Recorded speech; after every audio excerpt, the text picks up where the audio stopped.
This is worksheet 6.3, day 1. Looking at our homework, we're finding the domain. So here, essentially, it might be easier for you to look at this as x minus 2, the cubed root of x minus 2. So our domain, because it's an odd index,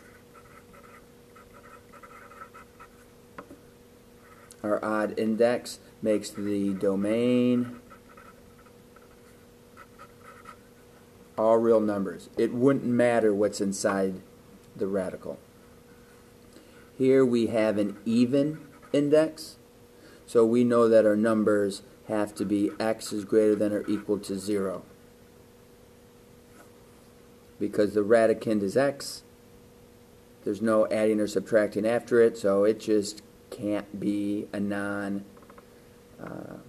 it can't be negative.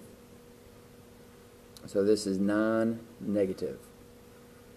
So here, when we're looking at it, we have x is in the denominator. So what we don't want in the denominator here is we don't want x to be 0. It can be any other number. So our domain is going to be all real numbers except x equals 0.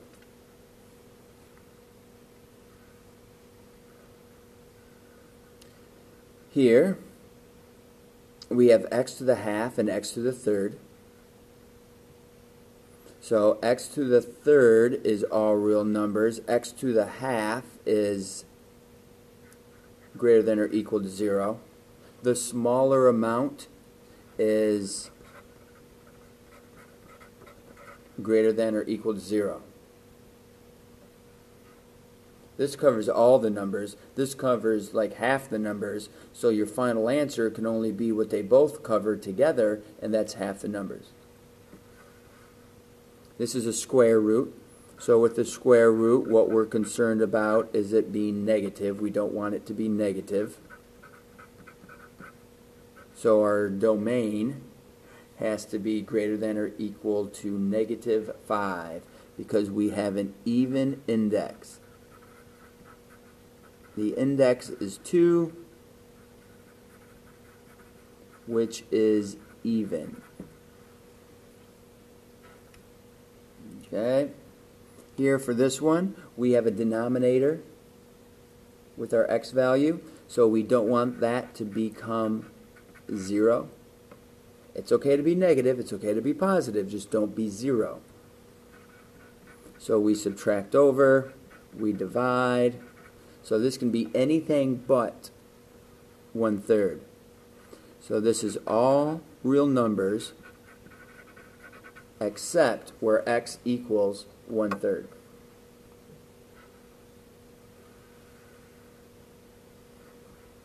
For our question 7, 8, and 9, we have our f function, which is all real numbers and greater than 0, so the total domain is greater than or equal to 0. Here again we have greater than or equal to 0. We're going to add these together. So when we take our f function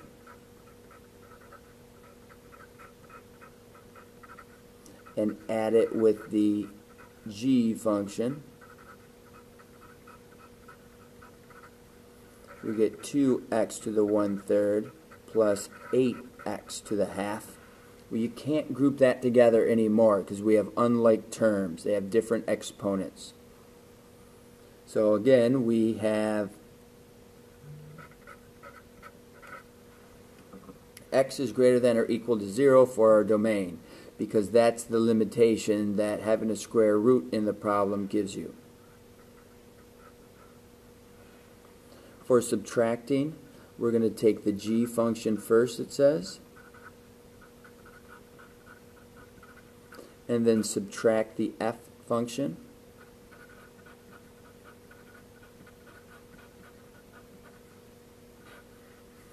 So to do that, we distribute the negative through. So we get a positive 3x to the 1/3 and a negative 4x to the half. Then we collect our like terms. So we have 8x to the 1/3 and the halves cross out completely. So it looks like we're sitting here looking at a cube root, which would be all real numbers. But realize that the parent functions had x is greater than or equal to 0 to begin with. So negative numbers were never even an option. So we can't use all real numbers. It looks like it from what's produced. But the best I can do, the most numbers that I can give, is the largest amount is from the parent functions. And the reason that is because we need to take an account for what happens here with the half. That really limited what I could do. Even though it crosses out, we still have got to use it. The f function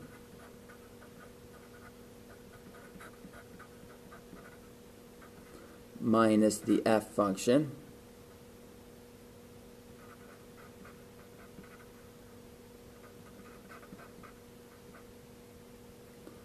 see, this would be a 3. This is a half.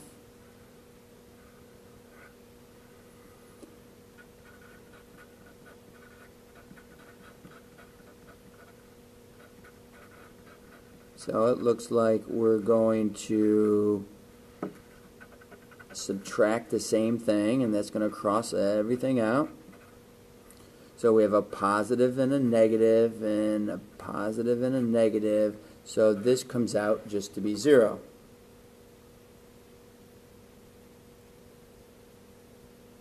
But the numbers that we could plug in, I'm going to still need to stick to what the parent functions were. X is greater than or equal to 0.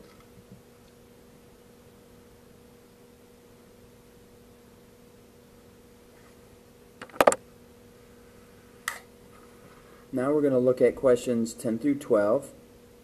The f function has a 3 here, so it's really the cube root of x squared.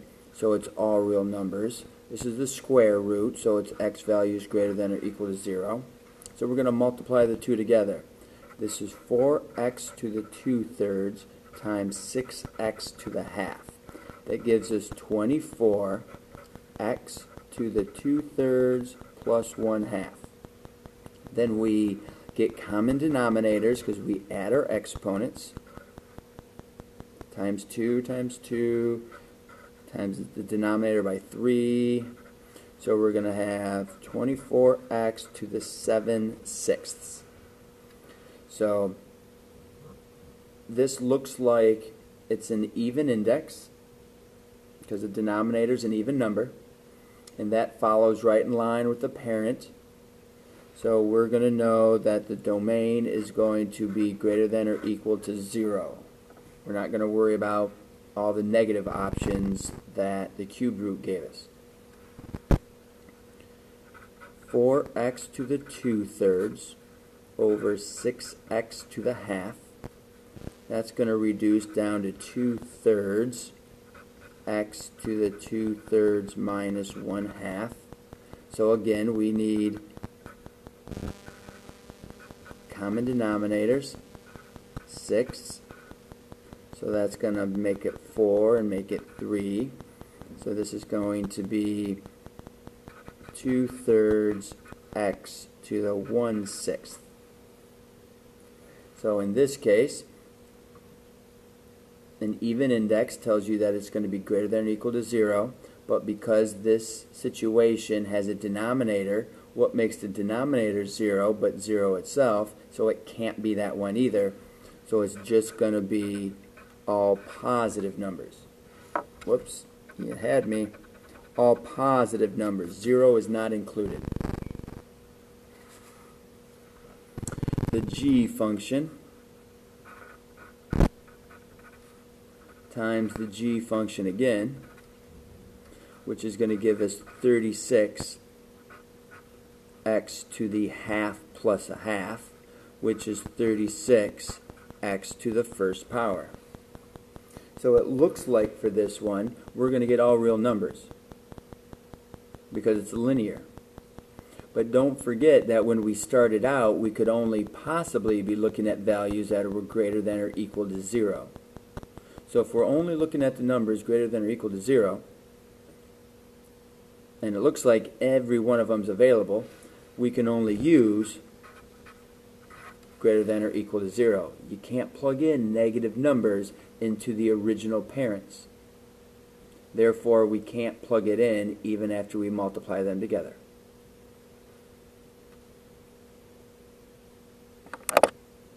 On the back side, we have f of x minus k of x. Well, f of x is a linear, so it's all real numbers. H of x is quadratic, so again, that's all real numbers. If the index is a 5, that's all real numbers. That's an odd number. And then all real numbers again. Well, this is going to be going pretty smooth. We have 4x minus 3 minus a negative 3x plus 7. It gives us 3x minus 7, 7x minus 10. So we are all real numbers for both of those, and the product, or the sum, actually gives us all real numbers again. So our domain is going to be all real numbers. Our h value is x squared. X to the 3/5 is the j function. So to calculate this, we subtract exponents. So to subtract exponents, we need common denominators.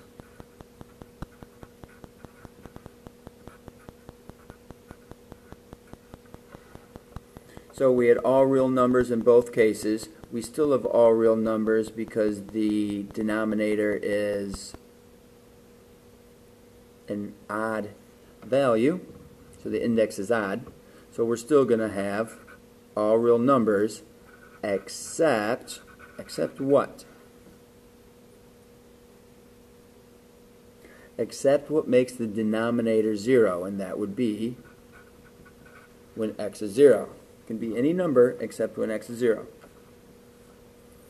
Now we're going to take the f function and multiply that to the k function.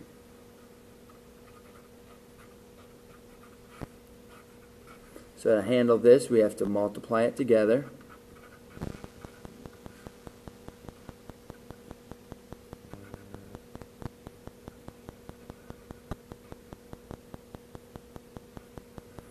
I'll be sure I did that right. We have negative 12x squared and 28x. Then we're going to have positive 9x and negative 21. So our like terms are negative 12x squared plus 37x minus 21. This would typically come out to be all real numbers. Let's look at our parent functions. They're also all real numbers. So we have no troubles calling it all real numbers. The f function, 4x minus 3, plus the k function, negative 3x plus 7. So the positive doesn't change our signs at all, so we have x plus 4, and all real numbers because it starts out that way and it ends that way. The k was negative 3x plus 7. The f of x is 4x minus 3. All real numbers on the top and the bottom. But remember, this does have a denominator. So we've got to watch where the denominator equals 0. So it's going to be all real numbers except x equals 3/4. So the h function is x squared plus the h function, which is x squared. So because our x's are the same and the exponents are the same, they're called like terms. So 1 plus 1 is 2. So because they were all real numbers and the result is okay with all real numbers is our domain. We're going to simplify.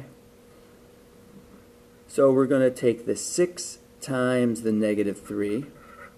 We're going to take the x cubed times the x to the negative 4, which means we add exponents. We take the y and we add exponents, and we take the z and it's just there alone. So negative 18 x to the negative 1, y to the 7th, z to the negative 1. So that's negative 18 y to the 7th x y.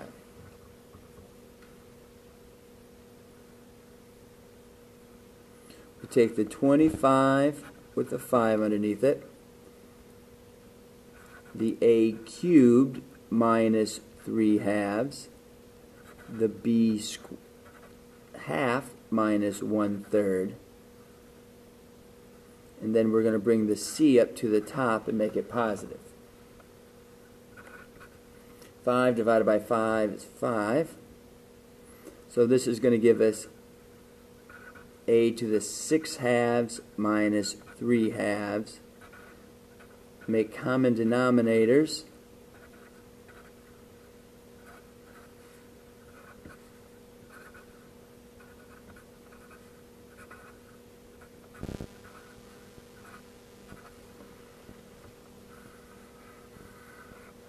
And there's no other way to group that together unless we were going to put it into the same index, all with the same denominator.